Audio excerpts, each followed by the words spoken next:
wasn't a fun time for me as a childhood. Growing up in Laos, during that time, I believe the whole country was going to a regime, right? Communist regime. So a lot of family was going to a tough time. But I remember at age 7, we didn't have enough food. So every single morning I would get up very early, would walk to the temple, and then volunteer to do some chores. And after the monk would have their first meal of the day, we would clean up, wash dishes, and then we would eat the leftover and before we head to school. After school, I would volunteer to go babysit my sister's kid, help them to cook dinner and eat their leftover. After the dinner time, I would ending up going home. But I remember there's a lot of night that when you go to bed feeling really hungry, right? Because sometimes there's not enough food. With that, life was a really struggle.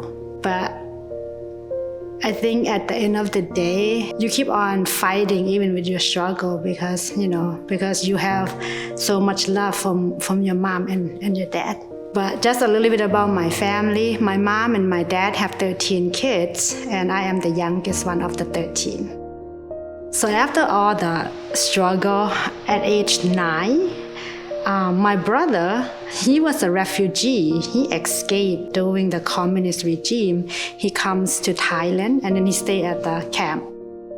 He got sponsored, so he came to America. At age 9, my mom said, "Oh, okay, your brother have sponsored us. We're gonna go to America." So it was me, my sister, my father, and my mom. And while they were doing a paperwork, my dad actually passed away. My brother ended up coming to replace my dad. So there was 4 of us. And at that time when I hear my mom was telling me, I was like so happy.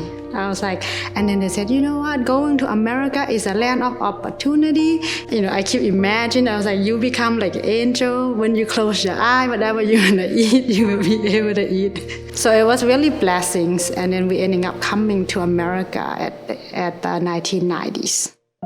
When we come to America at age 8, 9, we were actually living with my brother, my oldest brother. He has 2 kids and a wife, and then there's total 4 of us. It was like family of 8. During that time, he was going through financial hardship as well, and he wasn't making enough money. So because he was the only person who was working, we had a family meeting, and he talks to us. He was like, you know what, since I don't make enough income, we have to be able to kind of just go to work and make some extra money. But during that time, I believe I was just like age 9 to age 14. I was still underage, right? Like a minor. And then he was like, you know what? We can do something as a family and still get paid, right? Even underage. So he had an idea, and he went to go talk to one of his friends that own a farm. So he took us to the farm, and the guy showed us to do the plantation, right? Like potatoes and picking some strawberry. And we were doing that for quite some time, so that we can, help out and bring some extra income. So life wasn't that easy, but at least we all have hope, right? To live and to see a better day. My school life was really interesting journey. I was the only Asian in that school, me and my sister. I didn't even want to go to school because I was so stressed out because I got bullied so much. Going to school, we'll have to go on to reduced lunch. And someday I just feel like, oh wow, you know what? My reduced lunch was like 15 cents. And someday I don't even have 15 cents for reduced lunch. It wasn't free lunch. And that's why it's like, sometimes I still remember, I would go to my house, look for a dime, a quarter, so that way we can go, right? So we can pay for reduced lunch. I just wish I would graduate already, right?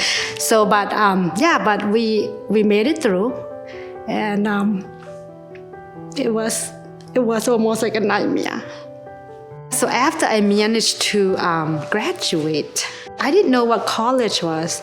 Nobody speaks to me about the college. I didn't have any resource about college. So college was almost like out of mind, out of sight. After I graduated, I was searching for opportunity. So I found this job. It's about 2-3 miles from my house. During that time, I didn't have a car. So every morning we get up very early and walk to work. And in Rhode Island, it was, during winter time, it's rough because you would get a snowstorm. So I managed to do that for about 7 years. And then I wasn't making ends meet. And then I said, you know what? There were so many people surrounded me doing real estate investments in couple apartments. And then I said, hey, if they are doing that, right, maybe I can start to do that. So I got into real estate to buy couple investment property. Long story short, after a decade, that wasn't a way out in my life as well, until FFS come to knock on my door. And that's where everything started to happen. It's a life-changing event for me. It's a life-changing business for me and my family.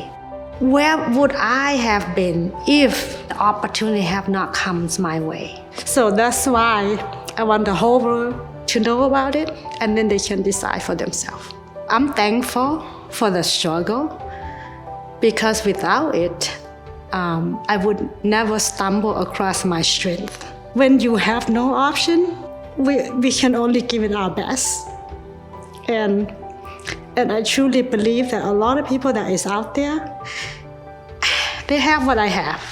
I'm not special. Everybody is so special. But we never really have to give the best fight when we don't have to. It reminds you, like, you come a long way. And what happened in Laos is not gonna kill you. Nothing's gonna kill you now. There's no turning back.